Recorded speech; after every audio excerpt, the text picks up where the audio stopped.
कैसे हैं आप लोग। चलिए फिर से आज हम लोग क्लास 10 का मैथ पढ़ते हैं जो कि त्रिकोणमिति सा है। ऐसा प्लस में हमने इससे पहले आपको बहुत सारा बताया है, ठीक है। इससे पहले इसका हमने टेबल भी आपको बताया था। सिर्फ इसमें मान पुट करने के बाद कैलकुलेशन करना पड़ता है और इसमें कुछ नहीं, यहाँ पर जोड़ घटाव गुना भाग जो भी है वही आपको करना है, उससे ज्यादा इसमें कुछ है नहीं। सिर्फ इसमें मान आपको भरने आना चाहिए, जो कि ये क्वेश्चन एक दो आपको क्लास में यानी कि परीक्षा भवन में मिलेगा, ठीक है। जैसे कि साइन 60 का मान क्या होता है, सेक 45 का मान क्या होता है, tan 30 और साइन 0 का मान क्या होता है, वही आपको भरने के बाद कैलकुलेशन करना है, ठीक है। चलिए हम लोग फर्स्ट क्वेश्चन पे चलते हैं, ठीक है। सिंपल सा है। फर्स्ट क्वेश्चन आपका है क्या है, पहला क्वेश्चन जो आपका है साइन 60 गुने यानी इंटू है आपका मल्टी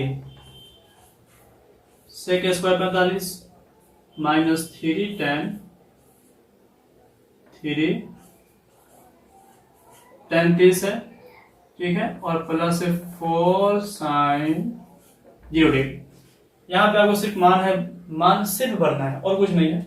साइन 60 का मान होता है √3/2 इंटू सेक 45 का मान क्या होता है, उसी को हम लोग को यहाँ पर लिख देना है, ठीक है।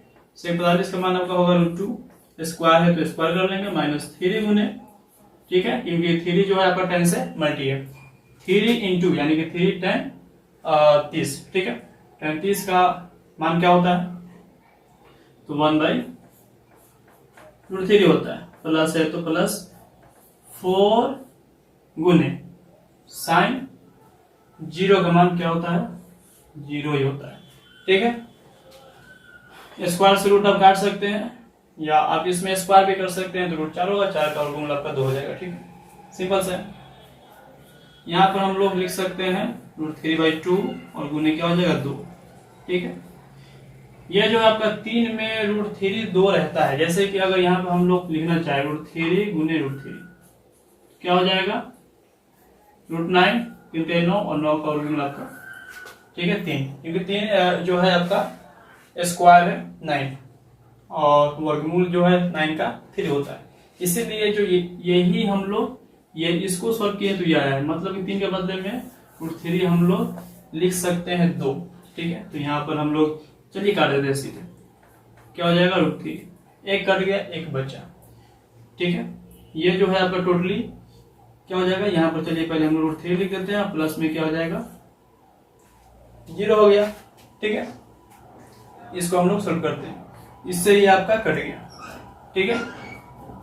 √3 है इधर, √3 0 चलिए खत्म हो गया, क्योंकि 0 में अगर किसी भी अंक को अगर आप 0 में ऐड करते हैं तो वही संख्या लिखाता है, या माइनस करते हैं तो वही संख्या लिखाता है, ठीक है। लेकिन 0 से किसी भी संख्या में मल्टी करने से वो टोटली क्या हो जाता है, 0 हो जाता है डिवाइड करने से, ठीक है। चलिए देखते हैं इसको। अब √3 में से √3 जब घटेगा तो क्या हो जाएगा 0 आ गया, ये यहाँ पर क्या हो जाएगा, ये आपका आंसर हो जाएगा, ठीक। चलिए फिर आपका है सेकेंड है क्वेश्चन है, उसको हम लोग सॉल्व करते हैं। फर्स्ट क्वेश्चन आपका हो गया, ठीक है। सेकेंड में चलते हैं, ये आपको शायद समझ में आया होगा। सेकेंड क्वेश्चन पर अब हम लोग बात करते हैं, ठीक है।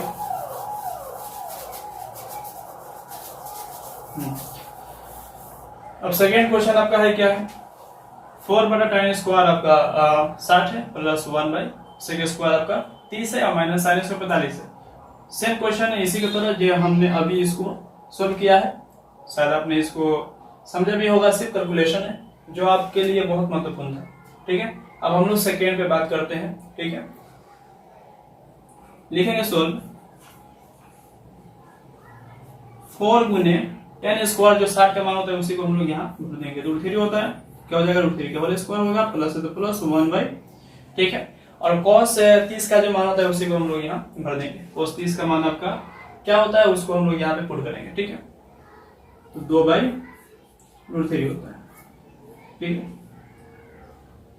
2/√3 √3/2 होता है, सॉरी क्या होता है √3/2 होता है, स्क्वायर टू स्क्वायर, और sin 45 का मान क्या होगा 1/√2 हो जाएगा, तो स्क्वायर हो गया, ठीक है। लिखेंगे 4 गुने स्क्वायर से रूट आपका कट गया, क्या आ गया 3 प्लस देखिए 1 2 3 तीन पद है, तो तीसरा पद आपका ऊपर चला जाएगा। ठीक है, तो यहाँ पर अगर हम लोग करें √3/2 का होल स्क्वायर, क्या हो जाएगा, ये आपका हो जाएगा √9, लेकिन रूट में है 9 का वर्गमूल आपका 3 और 2 का स्क्वायर 4 आपका ऊपर चला गया। चलिए नीचे क्या बच गया 3। ठीक है, अब 1 का स्क्वायर 1, ये भी आपका सेम कंडीशन है, √2 का स्क्वायर √4 और 4 का वर्गमूल 2 हो गया, इसीलिए यहाँ पर हम लोग 1/2 लिख सकते हैं, 1 का स्क्वायर 1 होता है। ठीक है, अब ऐसा आपका आ गया तो आपने भिन्न का जोड़ घटाव पढ़ा होगा, सिंपल सा है, भिन्न के जोड़ घटाव करने से थोड़ी, इसको हम लोग मिटा देते हैं। सिर्फ यहाँ पर जो आपका होगा क्या होगा 1/2 होगा। ठीक है, 1 का स्क्वायर 1 और √2 का स्क्वायर 4 4 का वर्गमूल 2। ठीक है, इसका भी हम लोग एलसीएम करेंगे। ठीक है, एलसीएम आपका आएगा क्या 6 आएगा। ठीक है, 3 के टेबल में 6 आपका 2 बार में आता है, 2 से मल्टीप्लाई करेंगे 4 में तो आ जाएगा आपका 8 प्लस 3 के टेबल में आपका सेम है कंडीशन, 2 बार में 2 से मल्टीप्लाई करेंगे तो 8 और माइनस आपका 3 के टेबल में आपका 6 3 बार में। ये दोनों को अगर हम लोग ऐड करें, क्योंकि दोनों प्लस में ये आपका माइनस में, तो क्या हो जाएगा 16 माइनस 3, 16 में से 3 को अगर आप घटाएगा तो क्या हो जाएगा 13 और बट्टे में हो जाएगा 6। ठीक है, तो यहाँ पर हम लोग लिख लेते हैं। ठीक है, सिंपल है, यानी कि पहले हम लोग ऐड करके इसको घटाएंगे तो क्या हो जाएगा 13, सीधे हम लोग 13 लिखते हैं 13/100। ठीक है, इसको आप पूर्णांक में भी तोड़ सकते हैं या ऐसे भी आप छोड़ सकते हैं, कोई दिक्कत है नहीं। ठीक है, ठीक है, आशा करते हैं कि आपको समझ में आया होगा। अगर